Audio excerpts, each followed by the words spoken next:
Be happy, you would look back into the perspective and you're like, well, that's not true anymore. I'm in bliss right now.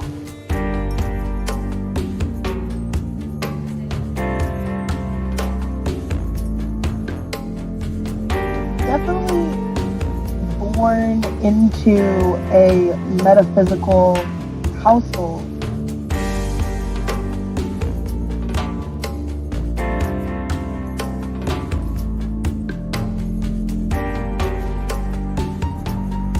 Becoming more aware and expanded to the natural mechanics of consciousness that is the creation itself.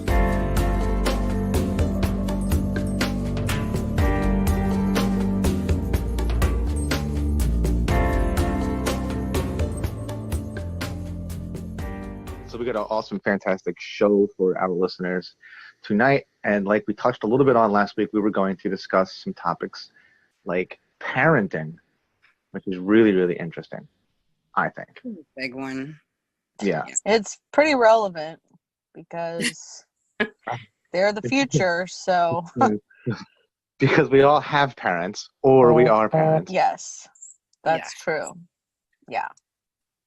And even if your parents have passed on, you still have a relationship with them. Yeah, I just want to say, like, oh yeah, definitely that. There's absolutely no doubt in my mind that, of course, those who have passed on are not in the time space. So if you even mention them, if you even think about them, they're there. Like, right. Yeah, but that's a really interesting thing that you mentioned that. Now, not to take the show hostage or anything, but something happened this past week, and I didn't mention it the last show because it wasn't relevant for our last show. I never really knew my father, okay?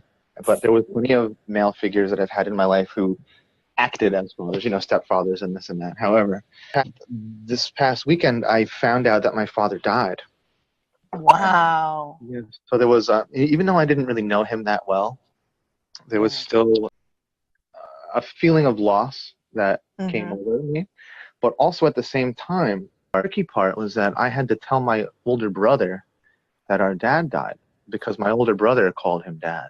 My older brother knew him. So it was kind of a hard thing. Now, my spiritual evolution, which we've been going on out this in the past episodes of Esoteric Wisdom here, some people are awakening to the fact of, who we are and where we come from and the connectivity between us, all things past, present, and future, because everything is here now. And just like you said, when people pass away, they're still a part of us. They haven't died and left. They sort of changed states. They're still here, but just not in the physical form the way that we know. So I can understand this, but my older brother, I don't think he was open to accept that.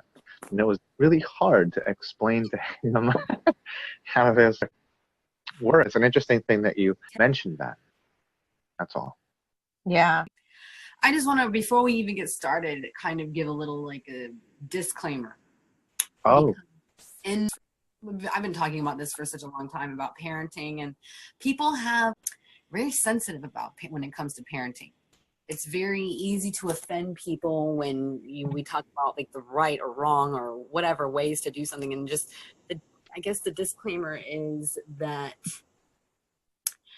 like, we want to be open. We're not trying to insult anybody with the ways that we're saying things. And even if you have been parenting in ways that we warn against, it is never too late to make things right and forgive yourself if you've done any of these things, because you could say, like, you're doing this because your parents did this, and they did this because their parents did this. And where does it start?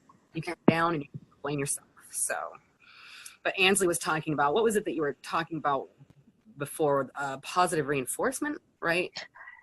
Yeah. One thing, I actually just was my daughter's in preschool, and I was the parent helper today. It was the first time I've ever been a parent helper. Oh, wow. And so I really like my daughter's preschool teacher, and she's a mom of 4 as well, and she's been teaching the preschool a while. And so I was definitely taking notes, and I notice, and I've been trying to do this myself with my daughter, I have been trying to talk about what I want instead of what I don't want. Instead of saying, don't go here, don't go there, don't eat this, don't eat that, I'm trying to tell her my preference, or just focus her, or empower her to make the decision herself. Okay, you can do this or this, and let her feel empowered that she can make a decision between one choice and another. And I'm trying to steer away from don't do this, don't do that. And I'm just trying to, when she's doing something amazing, like, oh, wow, sweetie, I really like your tone. I'm really big on tones lately with my kids. And teaching them, kind of train them into tones that I like, because I don't think that whining is very effective for anyone. It's not empowered, or it's just trying to get them to kind of communicate instead of crying or whining or begging or complaining. So I just try to validate her in the positive, like Cheryl just did with me. She said, wow, your voice sounds so clear. It's because I put my headset on. So that now it's like positive reinforcement. Oh, I got to do that again, because I like that positive encouragement, even as an adult. Yeah. And it's really what we're doing. They're mimicking and watching us, and mimicking and watching us. You know, when you like say, I see this like every day, you know, tables is one of my side jobs. And it's kind of like, you want your child to be a certain way. You want them to do a certain thing. You want them to be polite and say please and thank you. But then when you address this, you're like, you know, tell the woman what you want. Say please. You know, these, listen to your tone. And then you'll hear that tone from your own kid. You'll hear your kid doing it, and it'll annoy you. Like, oh, why are they doing it? It's because of your own negative belief. Right. Too. It's a cycle. People don't, and I saw this once. I was just kind of in a hyper focus. I was meditating. I was tripping out, and sometimes I get downloads in example type ways. I was watching the feral cat community in my backyard, and feral cats, the domesticated cats, they're super interesting and intelligent and just beautiful. And there was 3 kittens. They were too young to eat. They were still nursing. I could see them in their den from my back window, and I was watching them. Anyways, I fed the mama cat, and Fluffy, I called her, the fluffy one. She was the really adventurous one, and the other kittens would kind of look to her to learn things. I'd seen the mom eating, and she walked over, and she bent down and picked up, they were only like 3 weeks old, okay, like maybe 2.5 weeks old, like really young. She picked up a piece of food in her mouth, and she didn't know what to do with it, so she just dropped it back out. And then she walked away. I did it. I mean, I did a good thing, you know, like she didn't even get that you're supposed to eat it yet. Wow. And it hit me. I was like, this is exactly. I saw another video of a cat. The little kitten was watching the mom. I think a lot of people have seen this. It's viral. Licking the paw and then rubbing her face. Licking her paw and rubbing her face. And the little kitten's right next to the mom, watching her really closely, and tries to do the same thing, but does it all wompy, and it's super cute. Aww. And we just have to see that, like, an animal community is really similar. Our children are doing the same thing. They are listening to our tone, our body language, every single thing that we do, and they are mimicking it. Monkey see, monkey do. Wow, good point. People don't seem to quite get this, that they're literally using your behaviors. If your kid's violent, you hit them. You must have hit them, or you must be, you know, not with every case. I get that. I get that some people are carrying past life karma, or quote unquote past life, you know, karma or baggage or whatever they chose to, you know, explore. But with most cases, if you have somebody, a child that's yelling or getting angry all the time or doing something, they're mimicking it from somebody in their life. Wow. Yeah. And what goes into the consciousness has to come out. So that makes a lot of sense. And it could even be from when they're in the womb, just beliefs that they picked up. Even if parents are really peaceful, let's say there was domestic violence with the grandparents or even the great grandparents, that could play out in the kid because of the way the DNA codes work and everything. Like, they've done experiments with traumatized rabbits, like rabbits that experience trauma and then it skipped like 2 generations. But then even though there was no trauma on those 2 generations, they still exhibited, them and their offspring still exhibited the trauma-based anxieties and behaviors and neuroses. Yeah. And yeah, my family, I see things play out, and I've had to really explore, like literally asking like relatives on both sides of the family, can you tell me more about the family? Because I'm seeing things play out that I think might be from past ancestors and generations. That's what I call the familial themes, because we have some that come from our oversoul that we wish to play out in this life. And generally when we have them from our oversoul, we choose bloodlines that have that sort of karma or themes or the codes in their DNA. But there's like the 2 different avenues, and we also have the world themes that are happening right now in this time and age that we're also going to be, integrating. And so yeah, that's just one of the many ways that we get this. But they say that your DNA is stimulated by your environment, and so that also, if you experience an abusive mom or dad or boyfriend or something like that, it could kick in some of that in our DNA and make us have more of that come out too. Another thing that I want to bring up is that kids are a lot more sensitive than adults remember, because I didn't, and Trent, you say that you have memories of being an infant. Yeah. And I do too. Wow. It's really rare. Yeah. I remember being in my crib and I couldn't talk yet. I would just go, to try to see, is my mommy awake yet? I was so patient. And as a child, I would just sit in my crib waiting for my mommy to wake up and come and get me. And I would make the noise like, And eventually they would turn into kind of like, Oh, wow. So yeah, I remember that. And I remember being cradled in my grandma's arms when my mom was gone, and her telling me, your mommy's coming back soon. And I understood her even though I couldn't talk yet. Right. Yes. I had a similar experience. I remember being in the crib just like you, and I remember my mother coming in to get me out of the crib in the morning, and I felt like I knew what she was saying. She was saying good morning, and I knew she was greeting me, and I knew she was saying hello, but I wasn't able to respond. I was just like blah blah blah blah.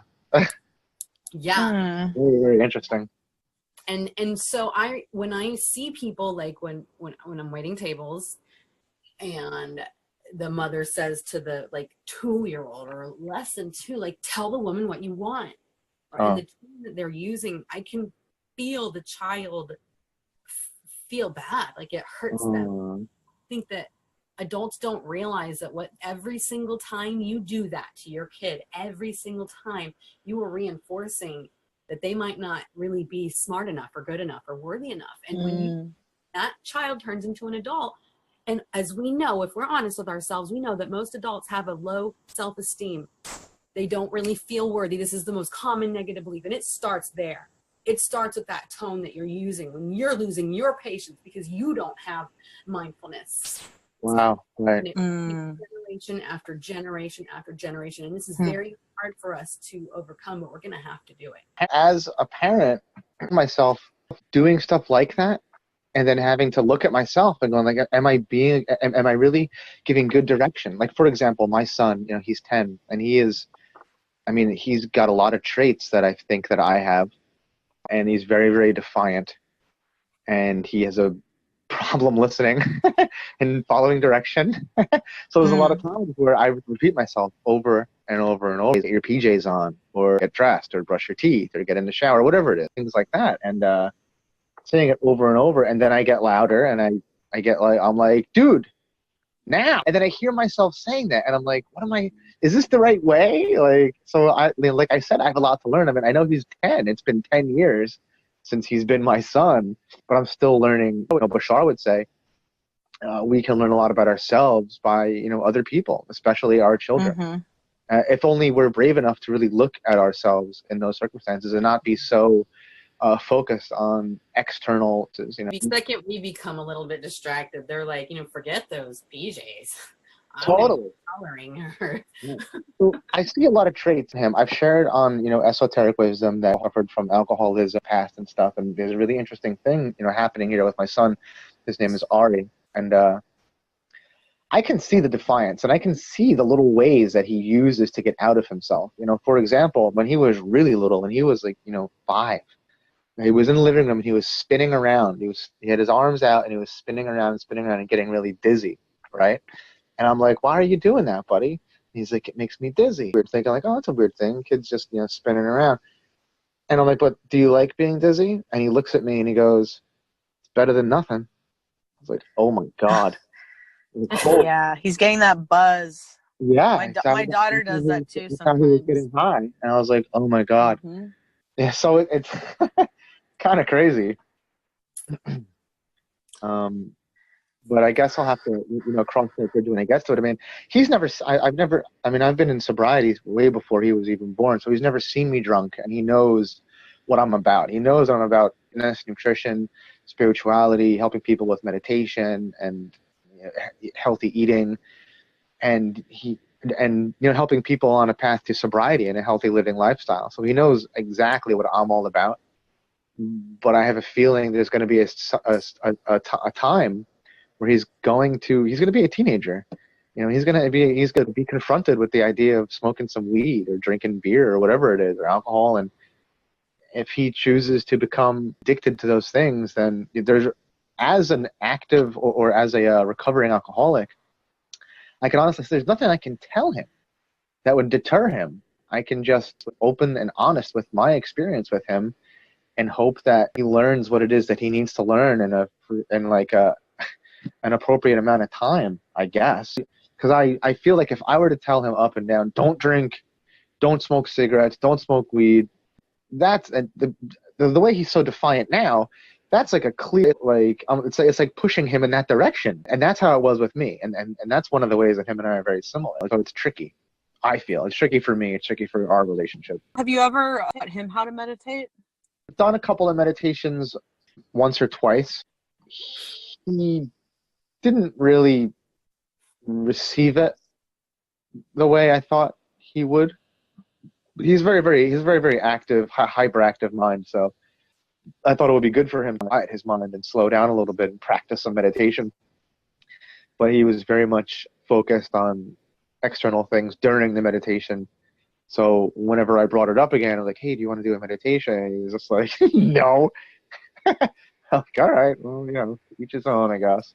Because, his mother and I, we get along great. We're great friends, but we're not together. He lives with me half of the week, and he lives with her the other half of the week. And the life he has at his mom's house, meditation isn't a part of their daily principles like it is for me. 100 push-ups in the morning and eating super healthy and counting calories and carbohydrates and doing my spiritual principles. So that's not a part of his life during the week. And when he comes to my place, I think he understands that it's a part of my life, but that's like a part that's excluded from him, even though the invitation is there. He's not interested. And I understand. I mean, when I was 10, I don't know. I don't even know if I was coming or going. I didn't know if I was coming or going until I was like 21. All right. So one thing I've learned about meditation, and especially when it comes to myself, meditation was a good practice for me for a little while. And now I'm just meditative. I don't really practice meditation as much anymore, but I'm kind of meditating all the time in between everything that I do. And I think that as you master your meditation practice and become more meditative, he'll also kind of adjust, because we all just sort of adjust to our surroundings.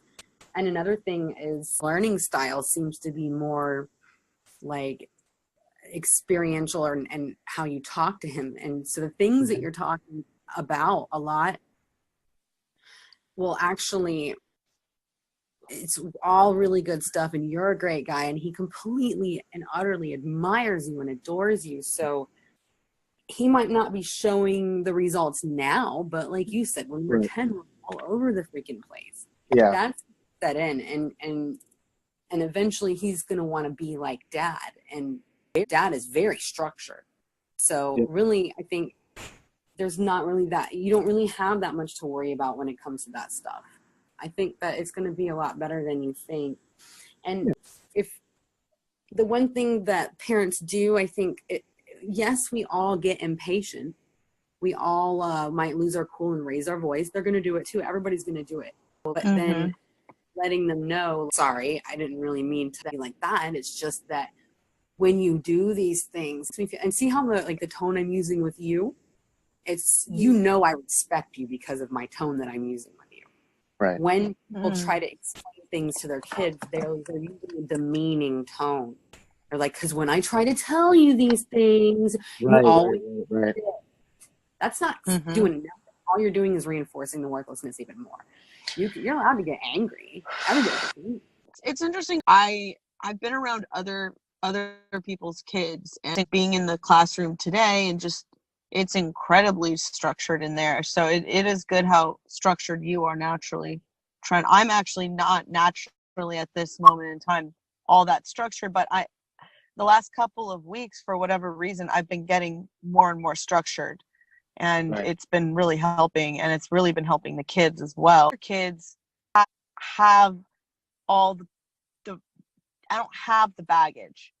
And I think that there's like two things that are going on to lose our cool with our own kids, at least for me, and I think a lot of parents, is first of all, and it's like, well, but not other people's kids, just our kids. Well, okay, part of it is it's unprocessed emotions that happened with our own parents that are somehow getting triggered. It's more is getting revealed. It's more of the unseen starting to become visible, so that it really can be dealt with, and that these patterns can be stopped.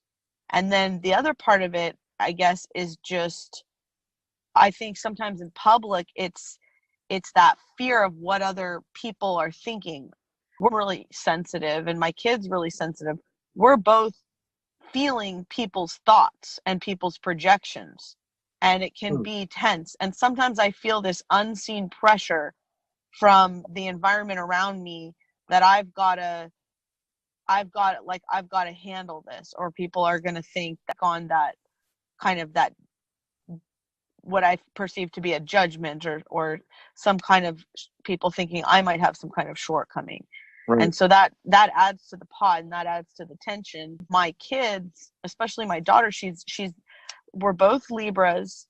She's my firstborn, and she's a female. My son he's an Aries and a boy, and he's just he's so different from me that not a lot comes up, but with her, a lot comes up, because he tries to copy his father more than me, and she tries to copy me more than she tries to copy his father, for whatever reason. And like my son eats just like my husband, vegan, and then my daughter kind of eats like me. And that being said, I guess there's sometimes wreckage that gets piled up with my daughter that can cause overreactions. But I'm really good at saying immediately, I'm like, I'll address it if I do have an overreaction.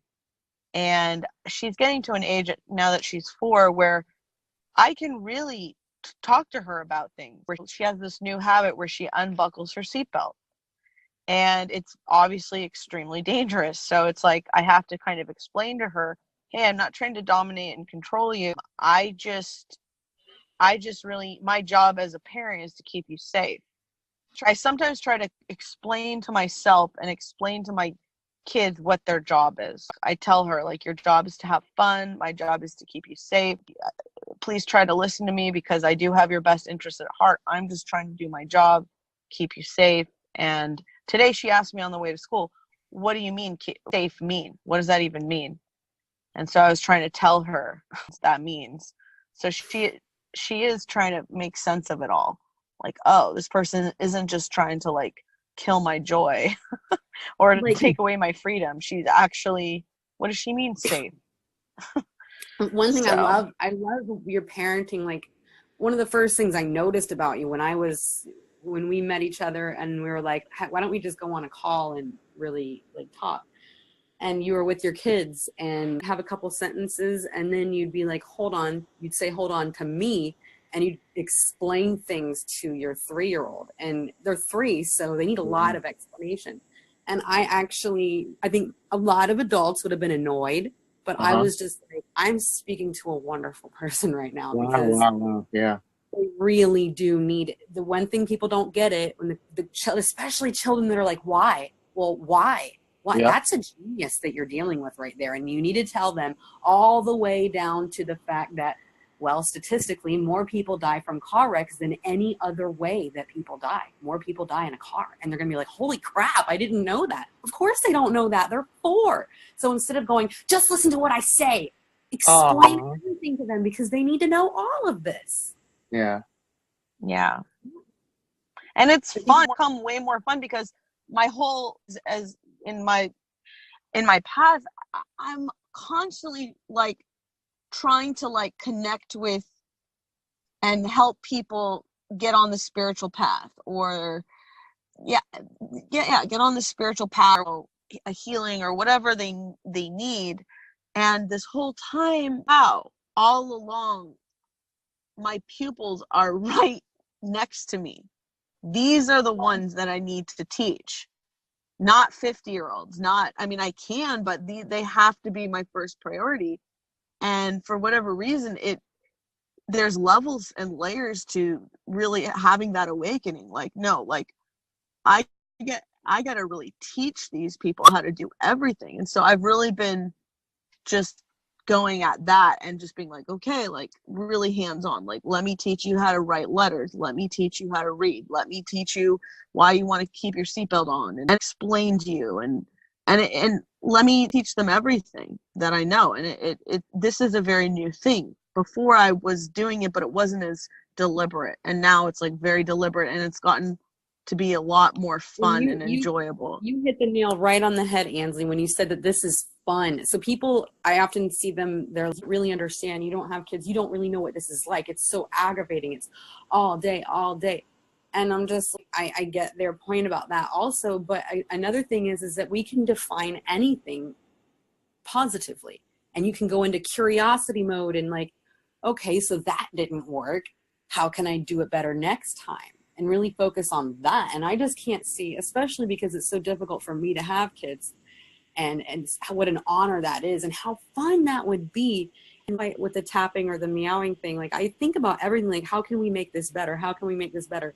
God, how much contemplation that would give me. My favorite thing to do is contemplate if I had a child, to do things differently, or do things. And I get that some children are different, that some children are more aggravating, or quote unquote, than others, or anything like that. But I just like the way you do it, Ansley, is just, it's such a beautiful example, because your kids are number one above anything, no matter what. And you don't care if there's somebody else that's being like, oh, listen to this woman, she's so, no.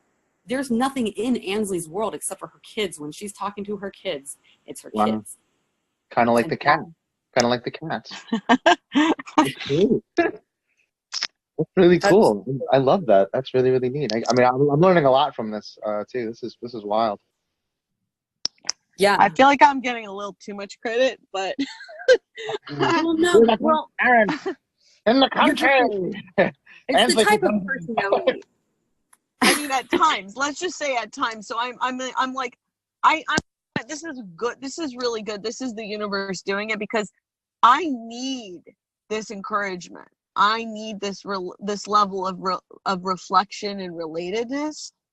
And so it's crystallizing what you're saying, the feedback you're giving, Cheryl, and the perspective you're giving. It really is crystallizing it all for me, and helping me to be even more frequent with these waves of everything, and just and get through more. I had a challenge during my winter break with my daughter where we're saying, Trent, like she just wasn't listening to me. It's important. Sent me this amazing YouTube about how basically our brains and our kids' brains have been hijacked, and people that have had addictions and alcoholism and stuff like that, where we're seeking highs. We're constantly seeking highs because people have done drugs, or they've played a lot of video games, or they've watched a lot of TV, and those neurotransmitters will release, and then they keep wanting to experience that again. And so rather than just kind of taking pleasure in the simple things in life, like eating breakfast and the routine and the habit and the structure, it's like this thrill seeking. And so I see that with my kids and my husband, who, by the way, he played a lot of video games, and he had a lot of really high peak moments as a kid. Child actor and professional video game player, and so he had a lot of and then he did a lot of substances too, and a lot of raves and everything, so he had a lot of that. So that's partly what's going on with the kids. So I'm really trying to limit the TV time. It can be very tempting, but I'm really trying to limit it because of this issue with attention. It was really not listening, and it was getting really frustrating, and so I just asked her, I've never done this before, are you angry at someone? And she named the people she was angry with. I said, do you have any fears? And then she told me she'd had a nightmare. And she told me all about the nightmare. She's never told me she had nightmares. And she really felt heard. I wrote it all down for her, and I read it back to her, and she got to communicate. And we've never had that level of communication before. And then her behavior changed, and even at school, she had a lot more ease, comfort, harmony, and fun in the classroom. So it really had a powerful ripple effect. So sometimes when they're misbehaving, had me on there and her dad as people that she had anger at. So she got to release all that and express all that. It's so wonderful that, and a lot of times our kids have so much prana, so much energy, and they're seeking stimulation. You were able to kill two birds with one stone. You were able to keep her stimulated while learning and teaching all at the same time. So that's cool. Just wonderful. I wanted to say a thing. I definitely identify with your husband being a gamer now. That's something that I haven't shared about yet, but I'm absolutely a hardcore gamer, as my son is too. Hardcore gamer. And that's something that we share and we do together. I think now we're currently engaged in playing a video game. It's a very grown-up game, really. It's called Mass Effect, and it's a lot of reading and a lot of political decision-making. And interestingly enough, it's in regard to delegating relationships between civilizations across the universe. And there are many beings and civilizations which are complete plays on civilizations that actually exist. And there are beings in this game. The names are similar but different. There's Ian and Asari and Krogan and Solarian and all these different types of beings. And the way they look, their character design is exactly like Zeta Reticuli or the Sirius constellation or Andromeda. It's really, really neat. So I'm having a good time playing that with him, and I find that even though he's got a lot of play hours, he's still honing in on his reading skills and his decision-making skills. And what I meant before about how it was a grown-up game is that a lot of the decisions you make are really gray in regard to being positive or negative or good or evil, and there's a lot of different reading that you have to take into consideration before you make a decision in your conversations with the game and your actions. And it's really, really neat to see him play his character and navigate through the world that way, it's a lot of fun for me to watch and share that with him. There's one interesting experience that I've had very recently, and that was a strange parenting thing that I've came across. Now, I don't know if this is too risque or something for the show, but I'll explain what happened here. We're playing the game together, and I have the controller, and I choose to take a certain direction. And he responds and goes, "Oh, Dad, go that way and do this." And I'm thinking, "Oh, I'm going to go this way and do this certain task, this tactic that I was choosing for this game." And he looked at me and he goes, "What a pussy." And I'm thinking in my mind, I'm like, holy shit. I'm thinking in my mind. Now, my train of thought right there was, screw you. You're 10. I don't need your 10-year-old gaming advice. Like, I'm like, seasoned gamer. Not even thinking of the fact that he just said that. A moment later, he goes, "Hey, Dad, what's a pussy?" And I was like, "Oh my God, parenting." I was so, and I didn't know what to do, and I'm not sure if I did the right thing or not. I talked about it with my sister, and I told him I was like a pussy, like a cat, like a pussy cat. And I wanted out of that conversation, and I avoided it. Like wondering, I was like, did I do the right thing? Was he trolling me? Does he know what he was saying? And just wanted to see, because I'm pretty conservative, I guess, when it comes to like that with him. You are pretty conservative, Trent. I just, in some ways, definitely. I would have just told him it's female genitalia. Right, that's right. Me. That's right. I was thinking, I was like, should I have just told him it was a vag? And my sister was just like, Trent. My sister is a really, really good parent. I think she's a fantastic mom, and she is brutally honest with her son when it comes to questions and advice and discipline and all that stuff. She's very, very straightforward. There's no dancing around. There's no very real. And I think that her son, Dan, benefits a lot from that because he's growing up very, very fast, and he's very, very mature, I think, for his age. He's very well behaved.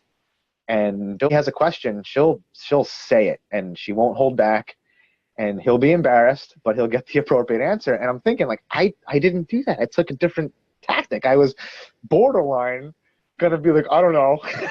Like, I don't know. I just wanted to, I felt awkward.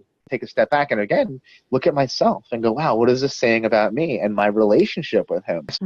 Yeah. And my sister, she was like, Trent, he's 10. He knows what it is. He's just trolling you. He wants to see what you would say. And I'm like, wow, this little kid is such a beast. Like, wow. So, I don't know. It was just very interesting. Wow. He's smart. Parenting. That's thinking fast on your feet. Yeah, parenting 101. So where would he get something like that? And probably school. There's other kids in school. He goes to school with people who are older, and he rides the bus with like other kids, that are significantly older than him. There's teenagers, I think, on the bus with him. Anyway, so yeah, that was a strange parenting episode just a week ago. Like I said, still learning. If I swear it all around my daughter, she goes, "Mom, that was not a kind word." She didn't used to do that, but then like after going to school, she calls me out on it now. I'm like, okay, sorry. Whoops. Right. I'm like, why are the tables turned here? But she's only 4, so. It's also interesting you mentioned that too. My son, he swears like a sailor, and I'm like, how on earth are you like in front of me? Like, are you kidding me? Like when I was 10, I distinctly remember being on the playground, right, at school, and cursing up and down, like saying horrendous things. But if there was an adult, no way would I even mutter something that even resembled a curse word. He's just so, and I think it's because he's comfortable with me, because maybe I don't discipline him well. I don't know. Like, Cheryl, you made a good point earlier, and you said that most people, when they're abused or hit or something, that is a reflection that is shown onto their children. Now, when I was growing up, I got my ass kicked constantly by my mother's boy, because my mother was suffering from alcoholism too. So my childhood life was kind of chaotic, and they were boyfriends, and they were all alcoholics too. So there was a lot of, personally here, there was a lot of domestic abuse in my childhood, and I would get my ass kicked constantly. And I've never ever hit my son, and I don't feel like, I don't know. I don't think I've ever gotten to a point where I would feel okay doing it. It's just weird to me. It's I don't know how to really describe it, but it's just icky. Like, it's weird. Like, I would never imagine like inflicting physical pain on this little person. It's crazy to me. Yeah. But anyway, so he curses up and down. So constantly throughout the day, I'm like, buddy, you got to tone it down with the cursing. Like, stop. And I'm watching myself, making sure I don't curse that much, Sometimes it slips out.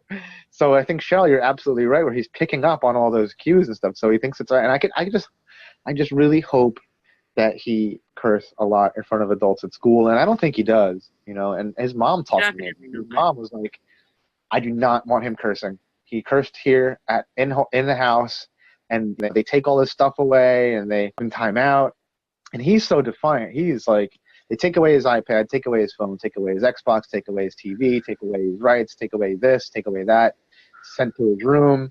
And he's like, fine, fine, fine, fine. And and his mom came to me and she was like, listen, I feel so bad for him because we try to discipline him and we take stuff away when he's bad and we reward him with stuff when he's good. But he's so bad all the time. And whenever we take something away, a privilege away, he doesn't even care. He's just like, fine. And it's like, she was really concerned that when he's at her house, he's like living in a jail. And she doesn't want it to be like that, but she doesn't. It's a weird, she's learning a lot in parenting. And I think she is a really, really good mom at the same time. You know, we have a lot of learning to do because she loves him with all her heart. That's a huge part of being a parent. Absolutely. Would I think that Ari's mom is a good mom? Absolutely. Hands down, yes. I think she's a great mom. Still learning, like I'm still very much learning. So it's a funny thing happening there. And I'm wondering if it's because his mom house life is different from dad's house life, you know? So I wonder if that's why he feels like he can just drop F-bombs like constantly. Yes, 100%. Yeah, I mean, my daughter she's very different at school than at home. Very different. And I think my kids are different I think they're different when it's just me, or they're just with my husband, or all of us together. Different people bring out different sides of our kids, of us, and maybe it's a good balance that he has with all of you, where it's a little, but I guess it's good that he feels so comfortable around you, because I know for me, like growing up, I never felt like I could be myself, whatever that is, around my family. I still don't even feel like I can fully be myself around a lot of people in my family, even though there's been some breakthroughs with all that. But so I think that's great, because especially he's 10 and you're wondering like, okay, what are his teenage years going to be like? Yeah. And if he feels like he can be himself around you, he's going to be able to communicate things that are hard to talk about. So it all sounds actually really good.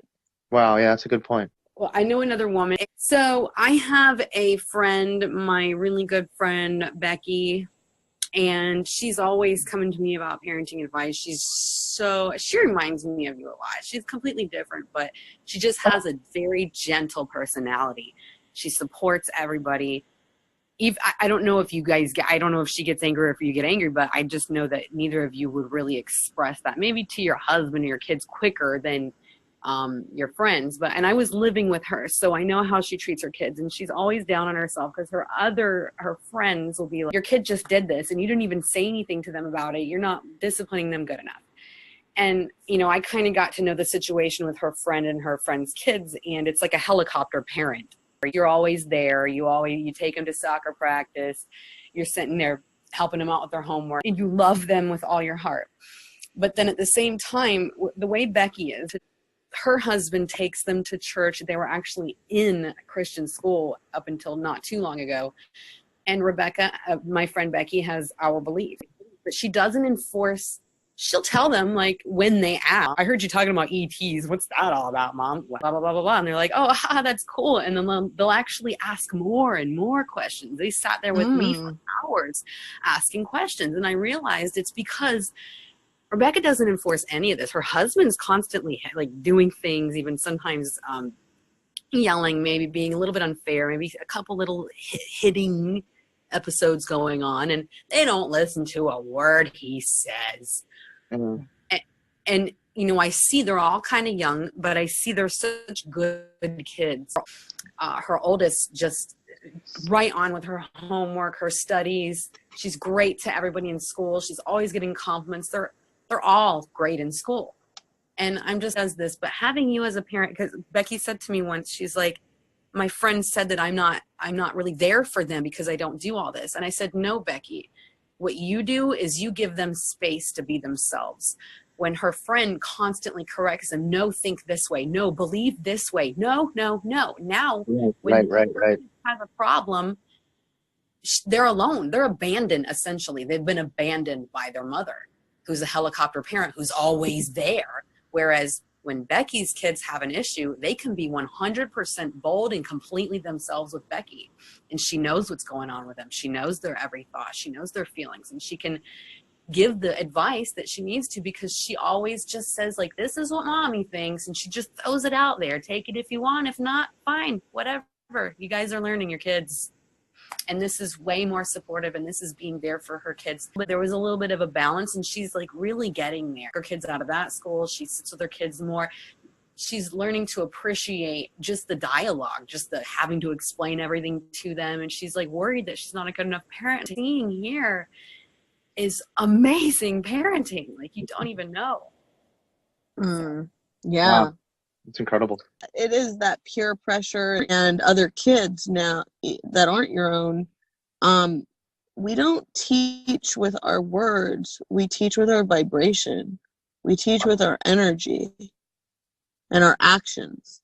But even more than the actions, it's the vibration and the energy. And I've noticed about being around my daughter's class is the kids, like you said, Cheryl, they are really, really sensitive.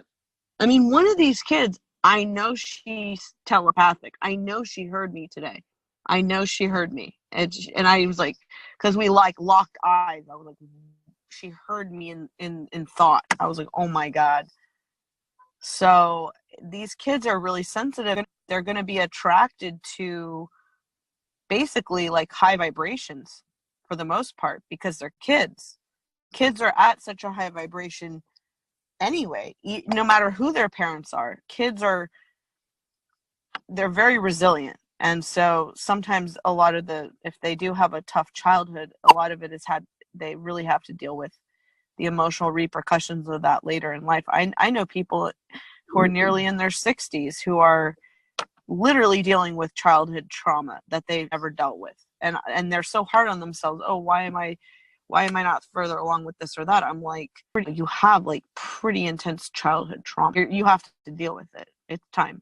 Another interesting thing we talked about meditation and kids' meditation, spirituality. It was something that a while ago, when I initially had the beginning of my awakening process, that shift in consciousness that I called it. I started to experience seeing a lot of different things, like different reflections of light all over the place that I wasn't sure if I was seeing or not. Seeing orbs and things in reflections and just all types of stuff. I got to the point where it was just constant, where I was constantly seeing like apparitions all over the place, and it subsided a lot. I think I got really, I kind of just like started to ignore it, and I'm like, yeah, it's everywhere. That's what it is. And when I was initially going through that, I mentioned it to Ari, my son, and he responded. He received it so well. He told me that there's an orb that he sees every once in a while in the kitchen at his mom's house. There's an orange orb that watches him when he goes to get a drink of water from the kitchen. And I'm really interested in what this is. And I go, what's it like? What's it look like? And he goes, well, it starts outside by the window. It's always by this window in the kitchen when it's dark. Is there like a car going by or something? Does it move? And he's like, it moves, but it comes inside. And then it comes in the kitchen. And I was like, wow, like that is just like incredible. And then he sort of stopped talking about it. And that was as much as the information I can get out of it. But it was just really, really, really neat to hear him being so open with the idea of something completely unnormal compared to his school life, seeing this ball of light out. And he told me that it made him feel uncomfortable. I explained to him, you don't have to feel uncomfortable. It's most likely not something that would make you feel uncomfortable, and you'll find that out later. Received that well, I believe, too. Are super sensitive. They're sensitive to, I think I heard Bashar talking about it. Like, kids are perceiving more of what's going on. Even when they're in the womb still, they're absorbing energy, just feeling energy. And then when kids are, I said this the last show, that babies are in delta and they're making more neural connections at that time than they will for the rest of their life. Just in that short period of time, we're so sensitive. They're perceiving all sorts of things that are going on. Wow. And if we train them from that early of an age to be sensitive of the astronomical events, they would just know when it was an eclipse coming up, or they'd know what the planets are doing just by sensing it. But since we don't really use that type of tutelage on our kids, they don't develop knowing it. But at any given time, you know, I myself can feel, like I knew the past couple of days, I'm like, why do I feel so weird? Oh yeah, it was an eclipse. So I was too busy in my schedule to know that was going on, but I could feel it. So kids, train them to their extra sensual perceptions. We have 360 senses. We could, but train them to develop more of these senses and use these senses more and become comfortable with these senses. And a lot of kids, the reason why they're so, not all, but a lot of them sort of, they're seeking more stimulation because they're like, I can't wait to figure out what's going on here. And then they look at the adult and they're like, what's going on here? And walking around like zombies. Yeah. And well, I'll go look somewhere else. Where is it? Right. Mm. Yeah, Yep. I think it's super neat and important if we listen to what children really have to, you know, say and not shrug it off like, oh, it's just 5-year-old gibberish nonsense. I was on Facebook the other day, actually. Is like the past posts, like on this day you posted this and this a year ago and this 2 years ago. So about 5 years ago, there was a post of mine that I saw and I read it and I was like, oh my gosh, like what the heck was I writing? And I wrote that Ari was looking out the window and he told me, hey Dad, there's someone outside looking at us. And I said, who is it? What's he look like? And he goes, it looks like a man, but his face is just like all of his forehead. And that was it. That was the post. I was like, what happened that day? And it was years ago. I'm trying to remember. I'm like, wow, like, oh my gosh. Like I should have like really like dove in and been like, what do you see? Like, tell me more. Because that's freaky. I wonder what he was seeing. You and know? like, you know, like my sister had a lot of extra sensual perception that my mother really, she was like, that's nothing. No, don't worry about it. And my mother had she had a lot of good stuff that she even gave me. You know, when I would feel a lot of anxiety, she would tell me, she'd be like, you know, there's something called mind over matter. And if you just go out there and do it, sometimes you'll see that everything's fine and you were just tripping, you know? So there should be a balance in between certain ways. It's like, it's not a big deal. Yeah. Whatever. I remember going to this Pentecost spirit-filled kind of a church with the kids, and the church was like, oh wow, your kids are seeing angels. They're seeing, like, because they kind of encourage the kids to see the supernatural while they're young before they learn not that they can't see it. So it's just, yeah. And even at Light School too, like they really ask the kid, it's like they're looking to the kids like for these abilities, because you lose it kind of sometimes. Right. So Right, we lose it. And then another thing, like another example with my friend Becky, is her parents were extreme, kind of like Pentecostal, or I don't know which sect of Christianity, but they had her convinced that demons were always possessing us, and she had a terror, a fear, and she shut down. Like, she's a different person today because of that fear that they rang through her.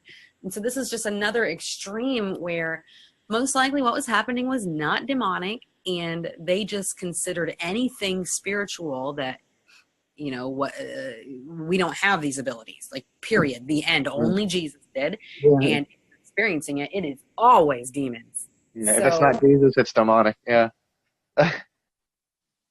But yeah. So another thing I wanted to share about, which I think would be a really neat segue into another a similar topic. Again, I was dropping off my son at his mom's house. Now, his mom has a daughter, and her daughter is about, 4 or 5. And when I was bringing them home, they were eating dinner at the table. I noticed that her daughter was just rambling on and talking and this and that, hand gestures and asking questions and receiving answers, it seemed, but she was addressing the middle of the kitchen. Nothing. And I look over, and Lisa looks at me and sees me observing her, and she goes, oh, yeah, she just goes on and on and on about her imaginary friend. And I think her imaginary friend, if I recall correctly, she said her imaginary friend's name was Bob. And then I said that. And then, her daughter looked over, and she was like, yeah, blah, blah, blah, blah, blah, blah, blah, blah, blah, and just went back talking.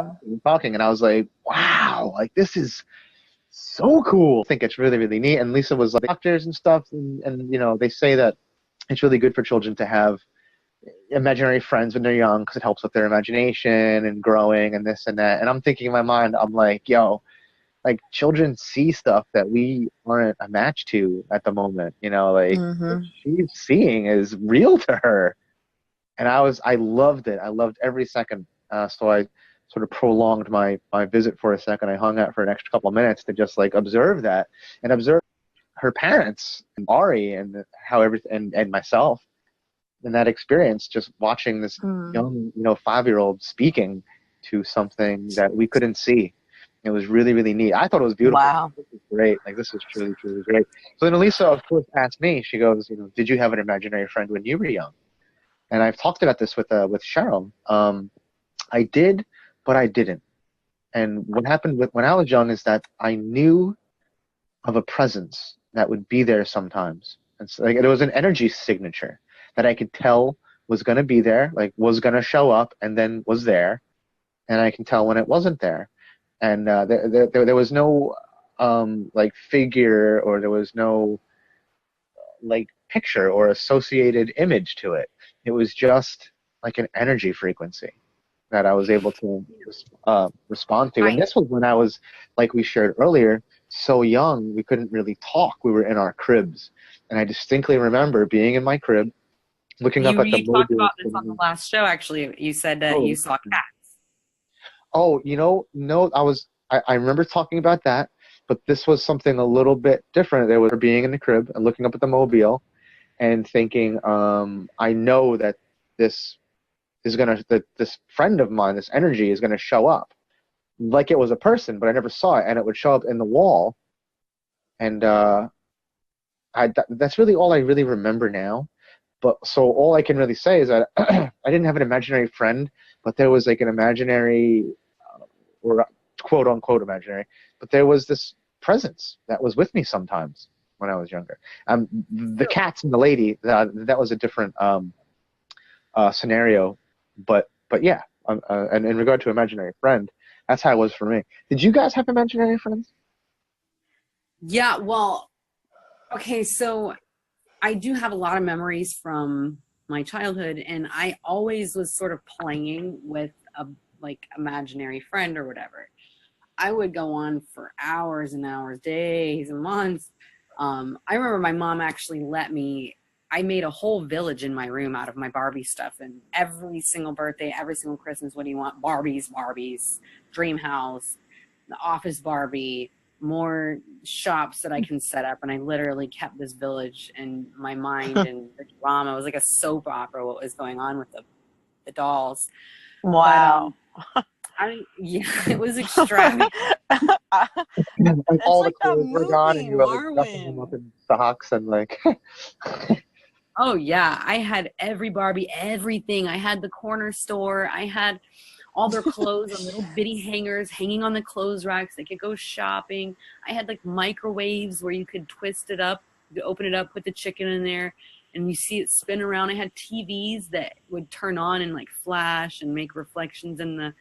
I don't know where she got all this crap. And I would even trade with some of my other friends Barbie stuff, and I had more Barbies than anybody. But anyways, and I remember playing out scenarios there, and I know that there was a mind like that I was playing with. But and I would just say that this is just imaginary friend, but I have memories. One memory in particular, I was always in trouble. I was probably like a lot like Ari. I didn't listen to anybody. I had my own thing going on. I was way too in my own world, and I thought I knew everything. An Aries, typical Aries kid. Mm. And so I was always in timeout. And I remember this one time I was having fun. They put me in timeout again, and I was in timeout for like 2 weeks on the playground at school, doing nothing but sitting in timeout. And this one time when I was there, I actually kind of lost. I was in timeout for like 2 weeks on the playground because I was always being like that, being like an Aries. And I wouldn't listen to anybody. I thought I knew everything. I was always in trouble. Anyway, so the teachers put me in timeout this one day, and I hadn't gotten to play for a long time, and some part of me like broke. And I actually said to myself, I was like, you know, I'm just not as worthy as other people. I'm not going to have friends, and this is just who I am. I'm doomed. And I heard a voice come back at me, and they were like, absolutely not. You're not doomed. You will find your tribe.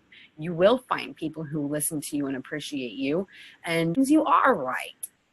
And I was just like, huh, okay. And then I went to playing with the ladybugs in the bush behind me because it was the only thing I had to sit right there. I would just keep myself occupied. Even when you say Ari, he doesn't even care when he's getting punished. It's because he's so self-amused, you know? And just that voice, that time, it was the same person I always played with. It was the same quote unquote imaginary friend, but it was super profound that day. And it really kept me going in life. So I really do think that a lot of these quote unquote imaginary friends, even if we ourselves think that this is just my imagination, a lot of times it's not. I remember having too many imaginary friends, but I remember having a lot of dreams.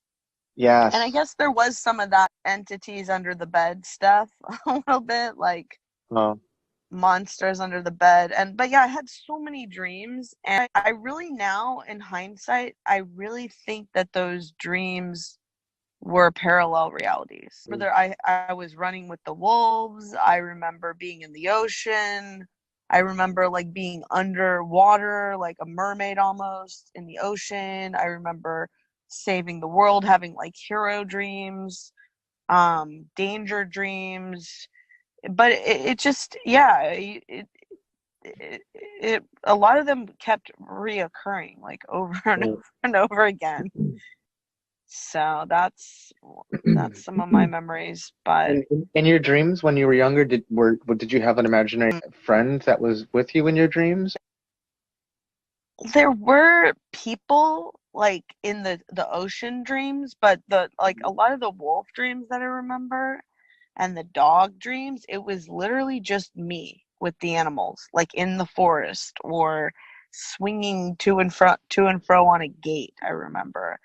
I definitely am picking up that this was some of your hybrid children. Like, yeah, well, or spirit guides, but yeah, both.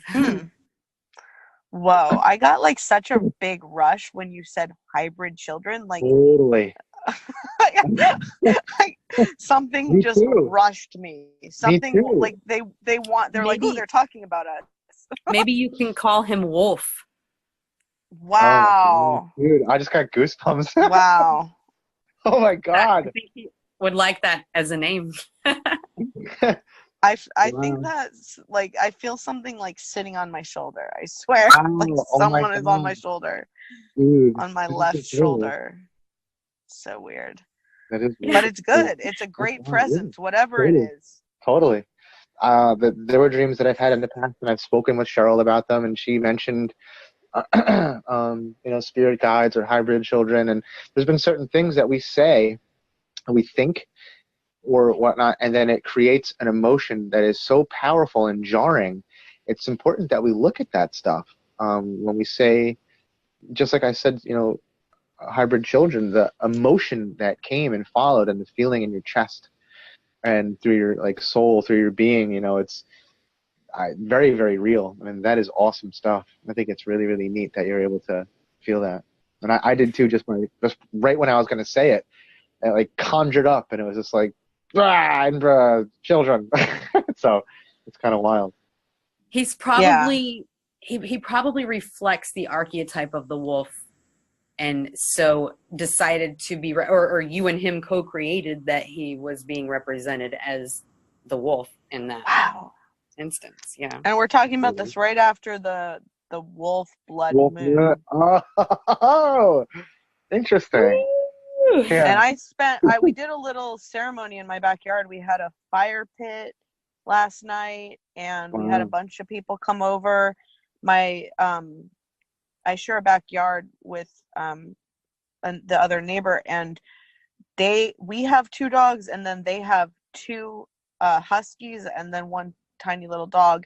And so they're like wolf dogs, and they were in the backyard too. So there's a lot of synchronicity going on around wolves right now. Wow, that's really, really neat. That's really neat. And it's a common archetype that the Native Americans deal with. They like it'll be in their names a lot, like hawk, like Black Hawk or white wolf. So the wolf is a very powerful. And I do think that there's some elemental shapeshifters that choose that symbol to visit people a lot in their dreams. Wow. That's really cool. That's really neat. Yeah, for sure. I was just I have another friend that had a reoccurring dream of a man with a wolf head when they were younger. And it was always super intense.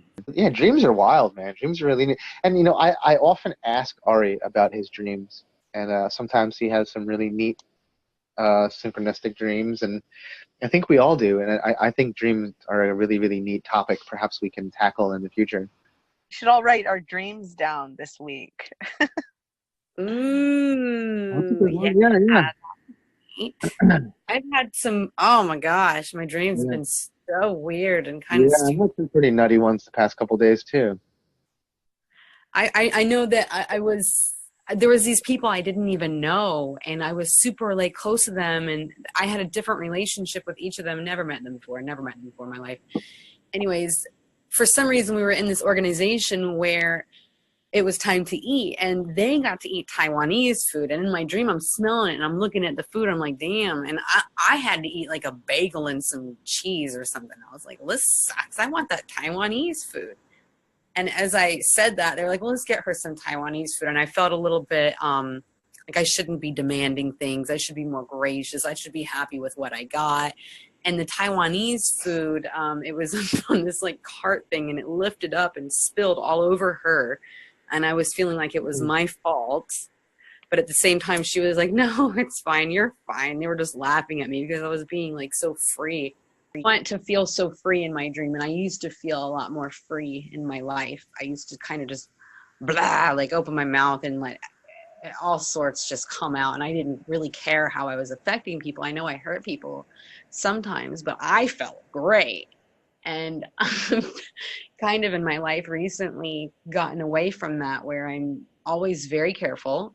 I'm pretty much terrified of offending people because it just seems like that's all I did for so long. And now I realize, because I'm watching my negative beliefs, that I'm always thinking I'm offending people. I'm always thinking I'm not being gracious. I'm not being kind and courteous. And I really want to find the balance between who I used to be and who I am now. And so I'm seeing that reflected in my dreams almost every night, because it's a dream. It's my creation. It's my astral. It's the template level of reality I'm coding and learning from. And so when I see that I'm feeling that way in my dream, I know that it's maybe a negative belief. I got to work on some stuff, blah, blah, blah, you know. And I remember my dreams almost every night. I think it's a great idea that we write down our dreams and help each other interpret it on the next show. Yes, I'm really looking forward to it. All the details, even like say there was a brown shoe and it was in some grass. That's where it was, the color of it, and what it was is all important. If you're in a car, were you in the back seat, right or left side? Were you in the driver's seat? Were you in the passenger seat? Was it stormy out? Could you see any colors? If there's water, was the water flowing? Was it dark? Was it clear? Could you see to the bottom? Were you afraid to jump in it? Were you bold, and did you just jump in? Did anybody else jump in? What was said to you? Who was there? What was your relationship with them? every single detail will help to interpret the dream. Some things that we might overlook completely, like I had a tool. Was that tool a hammer or a wrench? Because they're both going to have a different interpretation. So, and maybe before we go to sleep, we can kind of, do a little meditation, or just at least set the intention to be able to recall what we dream about. Maybe that or will if you help. don't, if you have a lot of time, even setting an alarm at 3.5 hours after you fall asleep, wake up, write down your dream, and then fall back asleep, and we'll have even more dreams remembered. Cool. Yeah, or you could get a nicotine patch and then put that on your arm and then have a wild dream. Or cough syrup. or eat too much candy before bed. That makes me have stupid dreams. That's awesome. Yeah, I always have more dreams when when there's like some kind of interruption, like a TV is on or something. I have headphones in, or the kids wake up early. When I'm like slightly distracted while I'm trying to sleep, that's when I typically remember them. I'm like, oh, I dream a lot. I just don't remember a lot of the time. So I was going to ask you if you guys have any tips. Like, I'm like, is my pineal gland calcified? I do have dreams, but I want to, for this challenge, I feel like it's not, I guess it's sort of a challenge. I want to be able to write down, especially when Cheryl, write down every detail. Brown shoe, I'm like, uh-oh. Between now and next week, I'm sure there'll be at least one dream that you'll remember. Don't worry too much about it. And the details that you remember is fine. But one thing about dreams is that sometimes we don't remember our dream because of a certain healing mode we're in. And a lot of times when we have nightmares in our dream, it's because we're processing or integrating something that we'd rather do in our sleep so we don't have to do it in our waking life. Right. That way. And sometimes we don't remember what's going on in our dreams because we're not supposed to. Yeah, that's cool. Yeah, I'd like to talk about that too. Understand that it's important to have a pen and a pad on our bed when we wake up. So first thing we can, jot down, because right when we awake, they slowly dissipate, and that's something that happens to me a bunch. I have a great dream and I remember it, and then late morning it's gone, and I'm like, wow, that was cool, but it's disappeared. So I think writing it down is really important. And we can talk about the idea of, now I know Cheryl and I have the same outlook on sleep paralysis. Maybe we could talk about that too. Oh, I kind of made the mistake of not taking notes when I had some ideas about the parenting thing. We'll probably do another show on it because there's just so much to share. Yeah. But it's definitely good if you get any ideas about a project that you're doing or trying to remember something, or when people have sessions with me, I tell them have a note on your phone, and when you think of a good question, write it down then. That way you remember to ask me during the session, and I know when I had sessions with Bashar, it really helped when I did that. When I just kept writing down any question at the end, I can sift through. So yeah, taking notes is definitely a good idea when it comes to creative projects, especially too, and making videos like you do, Trent. So. When you had sessions with Bashar, Cheryl, did you always bring a notepad? I know I've listened to one of your sessions you sent me a year or two ago. Yeah, I just wrote over. I made the appointment, and I had it months out because it's kind of hard to get the appointment with him. And then from there to there, when I had, I was just in a mood where I was hyper focusing, or I just kind of come up with a really neat idea. The second you get that idea, stop and grab your phone, because there's a good chance it might slip away from you. Yeah. And then sometimes when I find that, I'd write them down, and then I'd get them answered for myself even before I got to ask them. So I was able to dwindle it down to these questions that really I felt only he could answer at that time. Wow. And I was pleased. When you don't do that, you might have forgotten something, and not to be too tedious about it, because you will get the answer you need either way. Even when I thought, there was a session I had with Bashar where I thought I really blew that one.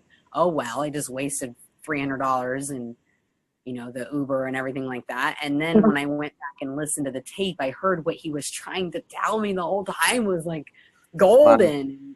I was able to Wow. apply it to myself again and again, and it really helped. Wow. Mm. Yeah, the message that he was giving me, I was seeing it in a different way. I was looking for an answer. I'm like, well, that's not the answer I wanted, or that I didn't get to answer. I didn't get to ask the question the way I wanted, but he still knew what it was that I was trying to say, what I didn't even know what I was trying to say. Wow. Yeah. He's so good. Oh my gosh. I really needed, and I didn't even get to apply it for like a whole year later when I re-listened to the tape again and again.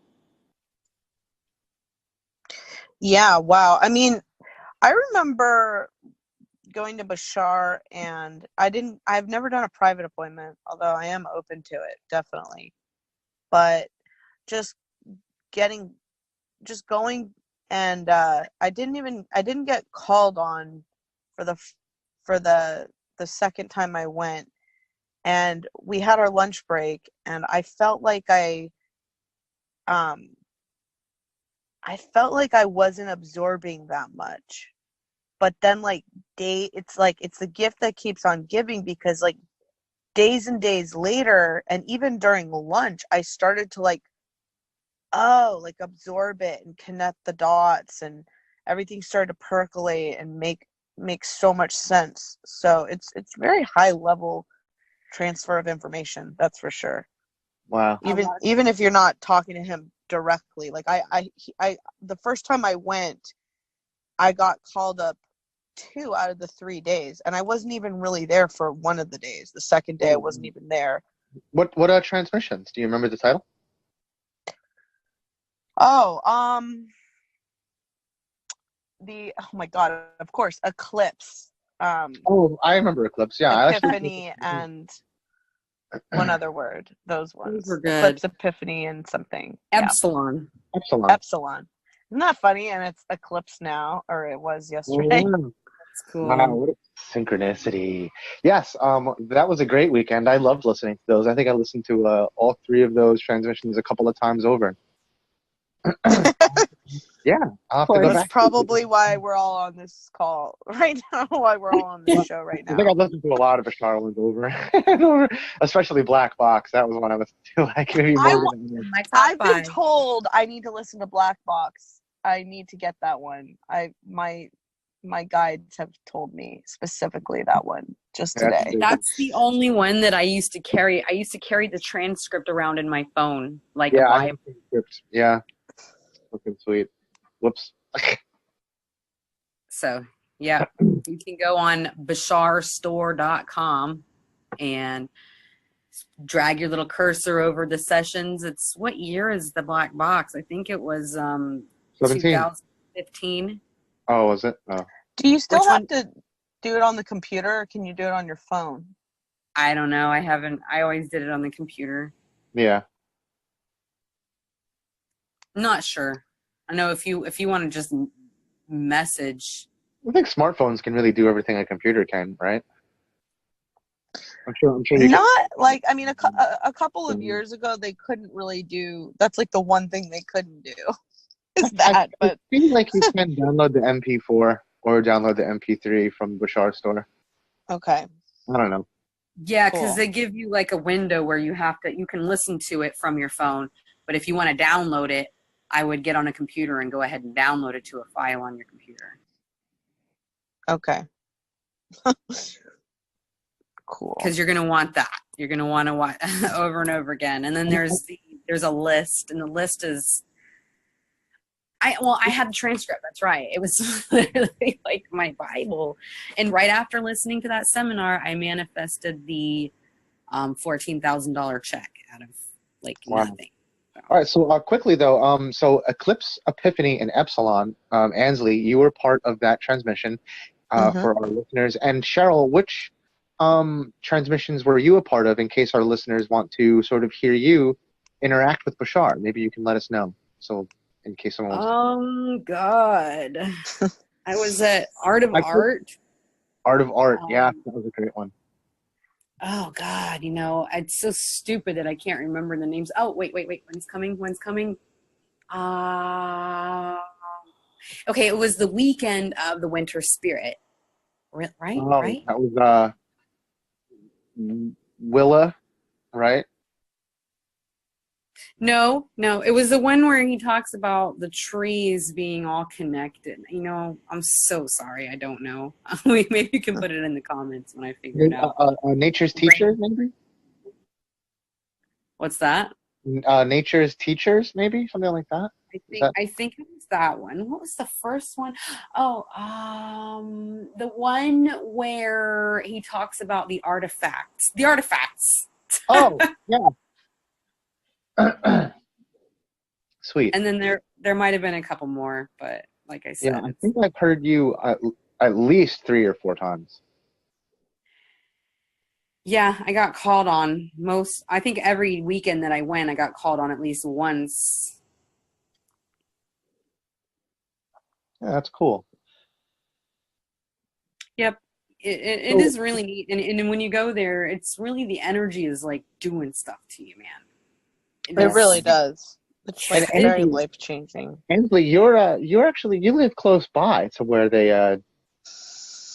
do that, I right? do. Yes, I really do live close to the Garland Hotel where he loves to go and do them. And then also he does them in Orange County sometimes too, and that's totally doable from where I am. It's only an hour. I'm 5 minutes from the Garland when I lived in LA. I'm so mad that I never knew you that well then.